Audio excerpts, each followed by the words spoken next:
with that, Nick Wright now joining us, the host of First Things First, live from New York. Okay, before we start anything, I took the train into work this morning, and I loved it, Nick. Loved it. Okay. Yeah, that'll last a few days, and we'll be back to car service for Uncle Colin. I can't wait. I can't wait for your updates from the front of a rugged Midwestern city. Next week, you're going to be like, I ate a hot dog sold by a vendor off the street and paid cash. It's going to be the whole brave new world. Listen, you used to be a man of the people. Then a decade in Los Angeles softened you up. So I'm glad that Chicago, what you will learn is this.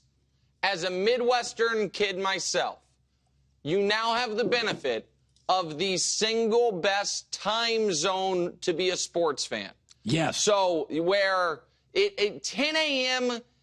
football, 9 a.m. college football out west is a little too early, but 1 a.m. finishes out east a little too late. It makes more sense in the Central Time Zone. You know when the NFL starts? Noon and 3, like it was built for the Midwest. It's great. 11 a.m. college football. You'll love that. The nightlife will be great. I'm very excited for you. As I told you, I'm going to come visit you. We'll go to Bavette's or one of those fancy Chicago steakhouses you're buying. It's going to be great. You're now closer. Can't wait to see you, buddy. Okay, so I picked the Rockets to win. I thought depth, size, and I said, yes, I know all their best players are 21, 22. I get it. But the Warriors players, they're all old, and I don't know if Pods is ready. And I'm watching that game last night, and the Draymond technical, and the Jimmy Butler, and Kerr's coaching, and I'm like, I should have known. I should have known. Doesn't it just come – because if you look at the box score, Houston did enough to win. No question. Yeah. Yep. But in the end, I felt like I was watching a little bit of the Wiggins Warriors. It felt so Warriors to me. Who did you pick and why? Yeah. I picked the same as you. I picked Rockets in 7 for a lot of the same reasons. I thought, listen, Steph has had 2 phenomenal games. Game 1, he was outstanding, even better than the box score. Game 3, with no Jimmy Butler, I thought was an all-time Steph and Steve Kerr performance. But the Rockets have held him in check in the other 2 games. And Jimmy Butler, missed a game. And there were a lot of reasons that you thought, or I thought, the Rockets could lean on him physical enough, and by Game 7, they're beat up. And listen, yesterday, if Şengün makes that shot, maybe you and I are looking smart. Now it's a best of 3 with the Rockets having home court. But to me, the story yesterday was about a Warrior you and I have talked about a lot on this show. It was the vintage, perfect, for good and for bad Draymond Green game. Because it was his 4th, and I say this with deep respect for who he is as a player, even though he has always kind of irritated me with some of the on and off court antics. But what you saw from Draymond Green, who yesterday hit 2 shots to open the game, then did not score another point, who had 5 fouls, 1 technical, 1 flagrant, and could have had 9 fouls, 3 technicals, and 2 flagrants. He was the most important player on the court. He was the connective tissue for the Warriors. He was doing all the vintage Draymond stuff. And on the outburned Şengün yesterday, when Draymond was out of the game, no Warrior could stop him. And when Draymond was in the game, he wanted nothing to do with the paint.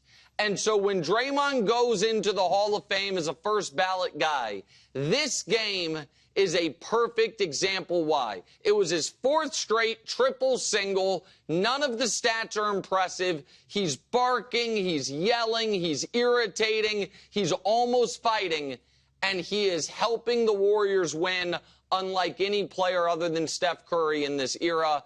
And so, listen, Draymond is not a big fan of mine. I understand that. That's probably fair. But hats off to him for last night and for once again proving, as he said, he is a 16-game player, not an 82-game player, and no one was more valuable to the Warriors last night than Draymond Green.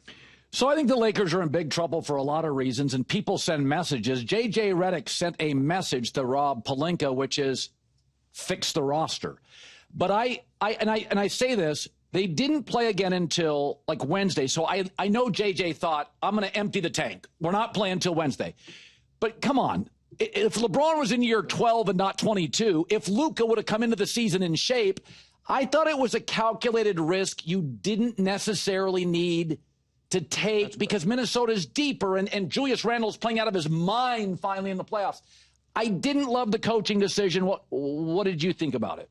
Yeah, you thought JJ doing something literally no coach in basketball history had done was maybe a mistake? Yeah. And listen, I think JJ's been excellent. Yeah. And I think he deserves credit. And I think there are a lot of fingerprints on this Lakers loss.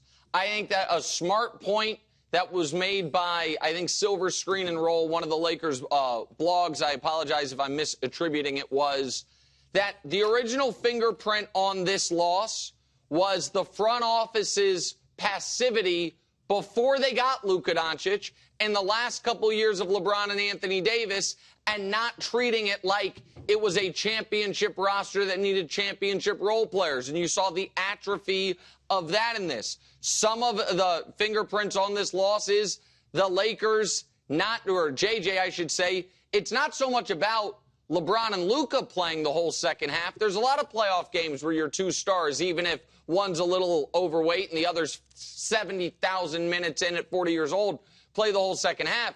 It's that you didn't think you could get 1 minute from Gabe Vincent or Jackson Hayes or Jared Vanderbilt to where Austin Reeves and the other guys are more fresh. So there's that. It was the fact that LeBron, I think, made a calculated decision in that fourth quarter, which was, I only have this much energy left, and because we have Luka Doncic, I'm saving it for the defensive end where you saw some vintage, all-time LeBron defensive stops at the end of that game. Luka will be able to take care of the offense, and he couldn't.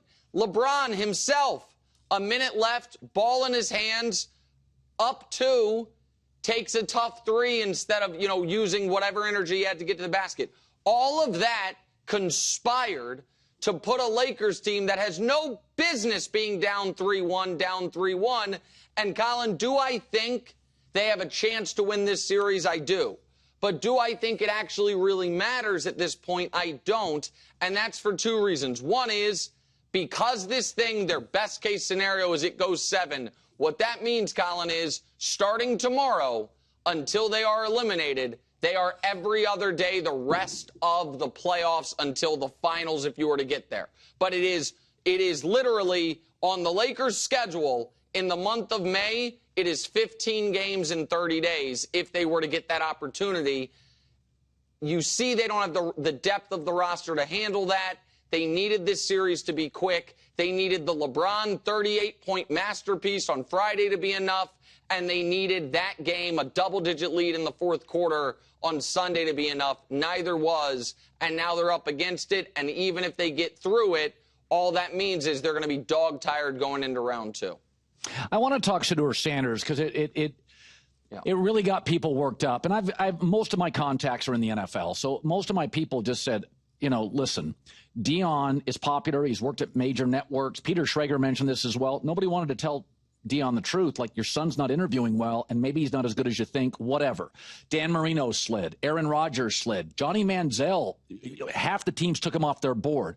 I do think there was a lack of self-awareness, butchering the Giants. I mean, the Giants were willing to give up 2 firsts to get Cam Ward and 3 picks for Jackson Dart. They wanted a quarterback, and yet Shedeur, by the way, it came out after the fact, he bombed the interview. So some of it was there's a scarcity of teams that need it, and there weren't very many good quarterbacks after Cam Ward. There's been a lot of comparisons to a lot of people. I think it's just people drop in the draft, and I do think quarterbacks, me on Baker Mayfield, quarterbacks are judged differently. If a wide receiver had a draft room that said legendary, I wouldn't care. But a quarterback but it felt some of it felt cringy, and maybe that's it. So there's so much here. The point you were making about the difference in personalities, quarterback, wide receiver, or let's take Abdul Carter. Like Abdul Carter, got in some trouble off the field. There's questions about his motor. The moment he gets drafted, he's like, hey, LT, come off that 56, buddy. And everyone's like, can he get me 12 sacks a year? He can. He's an edge rusher. Who cares? And the fact of the matter is this. I think this was a multi-front failure. I think it was a failure, if I'm being honest, by a lot of the NFL insiders in not having anywhere close to their finger on the pulse of what clearly the majority of the league thought of Shedeur. I think it was, and I think Deion has been the type of father that I think a lot of fathers, myself included, aspire to be, where you can be simultaneously friends with your kid while a hardcore disciplinarian, while involved in their lives. I think he's been a great dad. I think this was his first miss where he clearly made Shedeur believe, because why wouldn't I trust Deion, that I am viewed as a blue chipper. And a blue chipper can do the things Shedeur did. Shedeur, to me, conducted the draft process as if he knew for certain. Yes. If I'm there at 21, Pittsburgh is taking me. And therefore, he appeared, from the reporting, to almost intentionally turn off certain teams because he wasn't worried about the money to go along with draft slot. So he's like, no, I'd rather go to Pittsburgh than, say, New Orleans or wherever else. And he was just flatly wrong. That no team viewed him as a first-round pick. No team viewed him as a clear-cut future starter. And then all of a sudden, you find out, oh, I was interviewing for the wrong job. Yeah. They were interviewing me to be a backup. That's a very different job. Like, if I were to come to you, Colin, it's a different job if it's like, hey, we're interviewing someone who, when Colin's off, to fill in, or we're interviewing someone who's going to produce the show. Like, I need to know what job I'm interviewing for. The backup quarterback job is much more about personality, study habits, a disposition. Starting quarterback job is, how pretty is that throw? And Shedeur thought that was going to carry him. It was a misjudgment by him, and I think this is it's a tough lesson. Now, with that said, if he is anywhere close to the player he and the people around him clearly think he is, he should win that job this year. I don't know that he is that player, but it's a Flacco, Kenny Pickett, Dylan Gabriel quarterback room. If the league was wrong and he's right, he's a first-round talent, he's the only first-round talent in that room. See you later, buddy. All right, Nick Wright.